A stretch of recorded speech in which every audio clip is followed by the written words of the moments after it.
Evet dostlar, azdan az çoktan çok kanalına hoş geldiniz. Bugün sizlerle efsane bir kuru üzüm yapacağız. Kuru üzümü yaparken nelere dikkat ediyoruz? Nelere özen göstermemiz gerekiyor? O istediğimiz lezzet ve kıvamdaki kuru üzümü elde etmemiz için hangi yöntemi kullanıyoruz? Bunun en detaylı ve en anlaşılır videosunu sizlere çekmeye çalışacağız. Şimdi öncelikle görmüş olduğunuz gibi üzümlerimizi tarlamızdan kesme işlemini gerçekleştirdik. Sandığımıza koyduk. Burada üzümde hangi özelliklere dikkat etmemiz gerekiyor? Önce onun bilgisini aktaralım sizlere.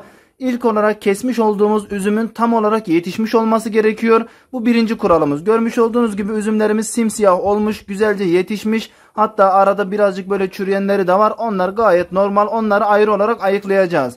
Bir ikincisi üzümün yumuşamış olmaması gerekiyor. Kaliteli bir kuru üzüm elde edebilmemiz için üzüm yumuşamış olmayacak, takla atmış olmayacak. Yani burada böyle terimler kullanıyor. Yani üzüm yumuşadığı zaman takla atma mevzusu var. Bu tarz kelimeler kullanıyor. Kısacası üzümün kaliteli olması gerekiyor.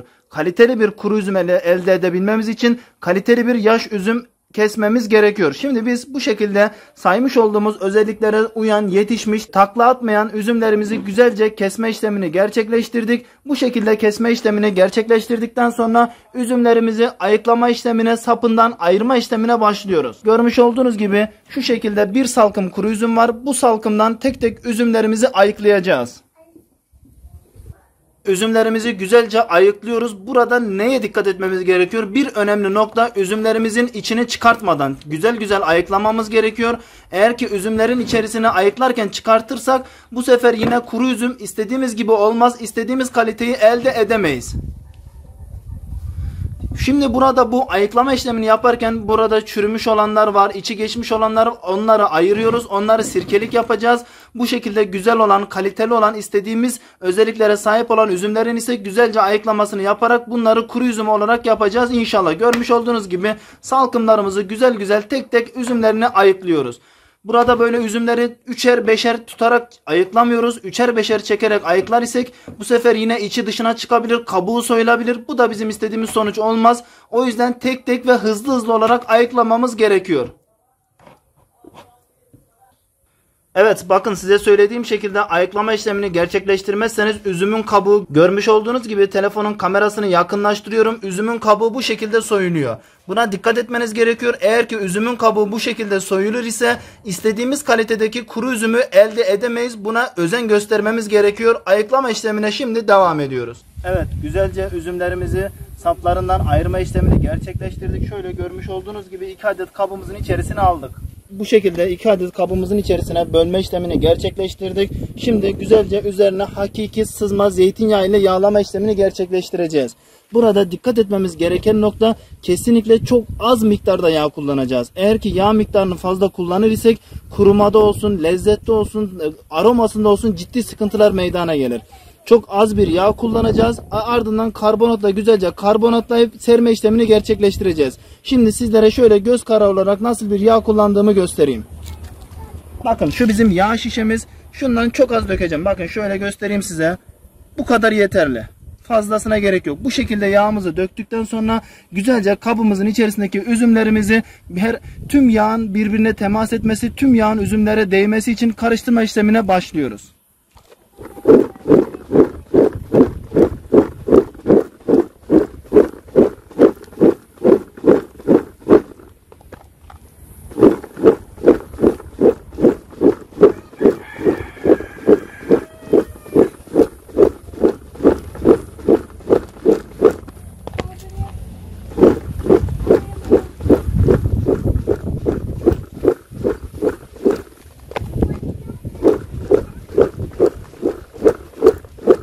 Görmüş olduğunuz gibi çok az bir miktar yağ ile tüm üzümlerimizi güzelce yağlama işlemini gerçekleştirdik. Kameradan umarım belli oluyordur.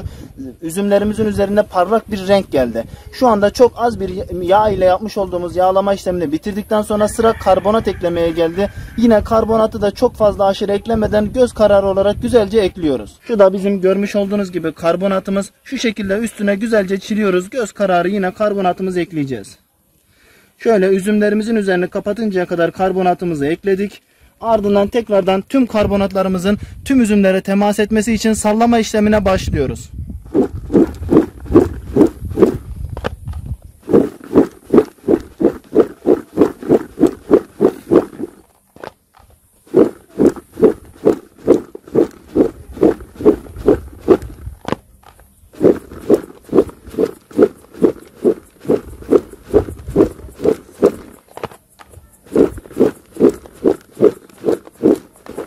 Bu şekilde tüm işlemlerimizi yaptıktan sonra damımıza sermiş olduğumuz, evimizin damına sermiş olduğumuz temiz bir örtümüzün üzerine üzümlerimizi güzelce seriyoruz.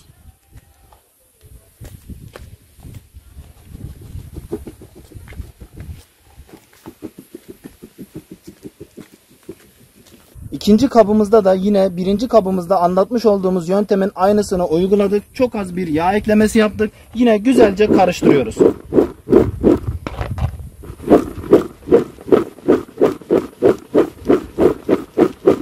Görmüş olduğunuz gibi tüm üzümlerimizi yine yağ ile temas etmesini gerçekleştirdik. Şimdi sıra geldi karbonatını eklemeye. Şimdi yine üstünü kaplayacak kadar karbonatımızı güzelce kabımızın içerisindeki üzümlerimize ekliyoruz.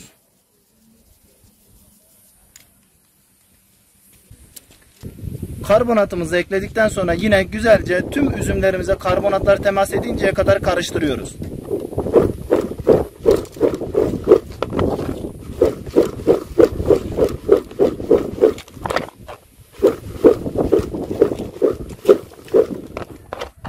Bu şekilde yine karbonatla tüm üzümlerimizin temas etmesini gerçekleştirdikten sonra bezimizin üzerine üzümlerimizi döküyoruz.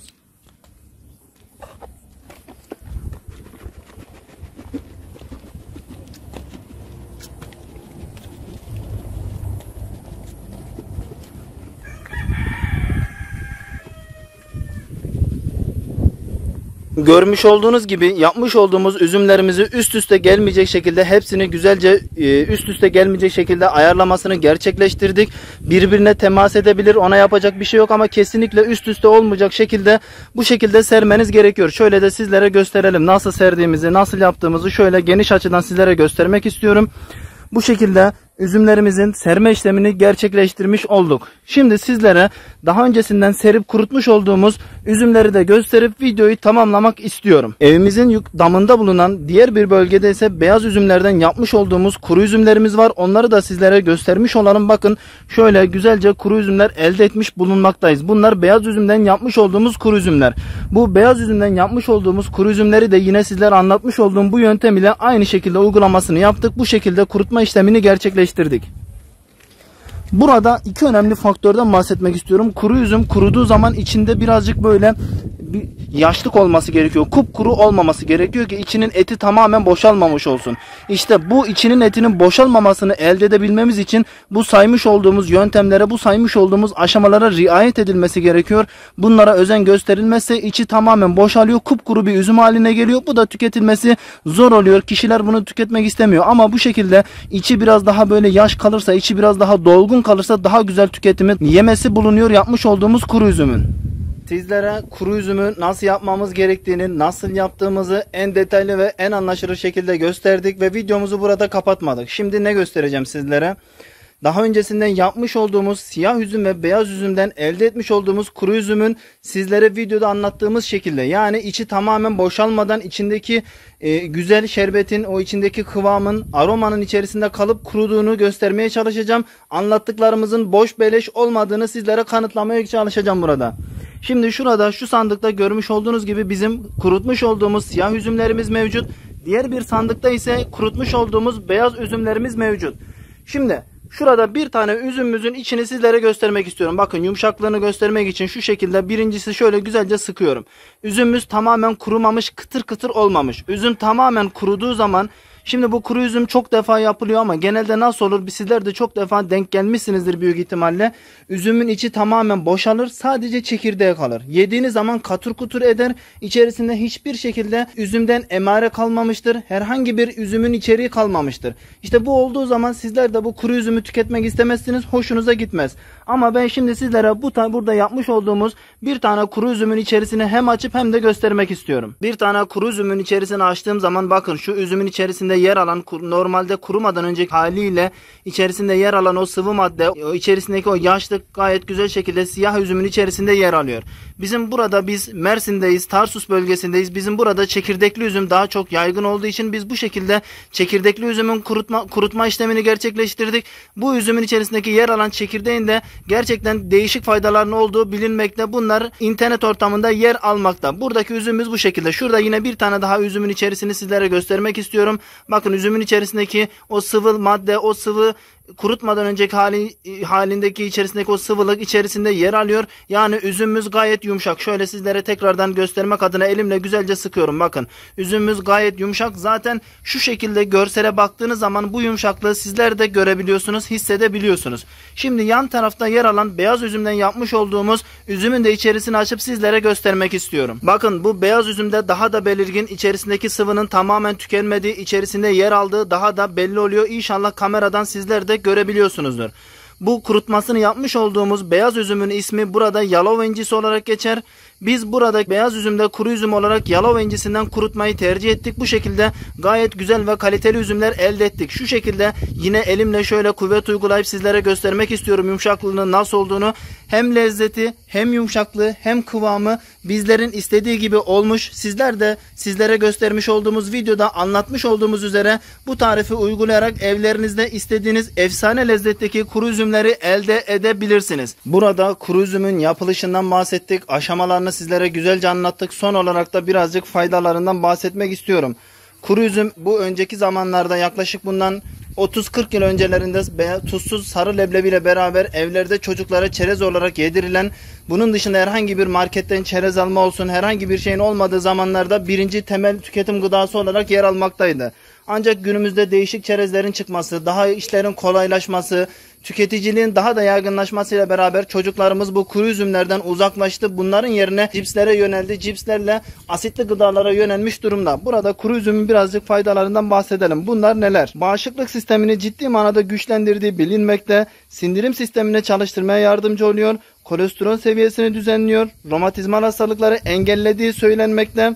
Yorgunluk ve depresyonun önüne geçiyor. Enerji verici özelliği mevcut. Uzun süre tokluk hissi sağlıyor. Kemiklerin güçlenmesini sağlıyor. Mide rahatsızlıklarına iyi geliyor. Anemi tedavilerinde takviye olarak tavsiye edilen bir gıda. Bu da gerçekten günümüzde yaygınlaşıyor. Gün geçtikçe anemi hastalıkları artmakta. Bunlar da takviye gıda olarak tavsiye edilmekte. İçerisinde yer alan boron minerali sayesinde kalsiyum emilimini kolaylaştırır ve kemik sağlığını güçlendirir. Kabızlığı önler. Bunlar bu kuru üzümün başlıca yer alan faydalarından bazıları. Bunun dışında birçok faydalar olduğu bilinmekte.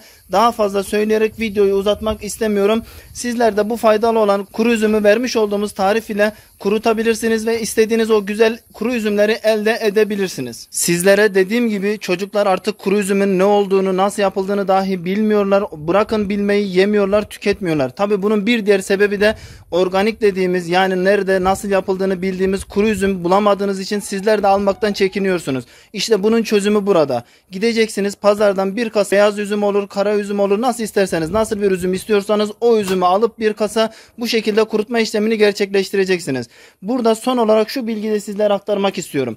Bu kuru üzümü nasıl tüketirsek daha etkili olur, bunu daha güzel, daha kaliteli kullanabiliriz. Bunun yolu şudur: her gün 21 defa aç karnına her bir üzümde Bismillahirrahmanirrahim diyerek bu üzümü tüketirsek bunun da hafızayı güçlendirdiğine dair büyük kanıtlar yer almakta. Bunlar da eğer tüketmek istiyorsanız sizlere bir örnek olarak, yol göstermek olarak bunu da sizlere söyleyebilirim. Tekrar söylüyorum, her gün aç karnına 21 tane kuru üzüm sayılı olacak. Bakın buradaki bu sayılar önemli. 21 tane kuru üzümü biz her birinde besmele çekerek tüketebilirsiniz. Kanala abone olmayı ve videolarımızı beğenmeyi unutmayalım.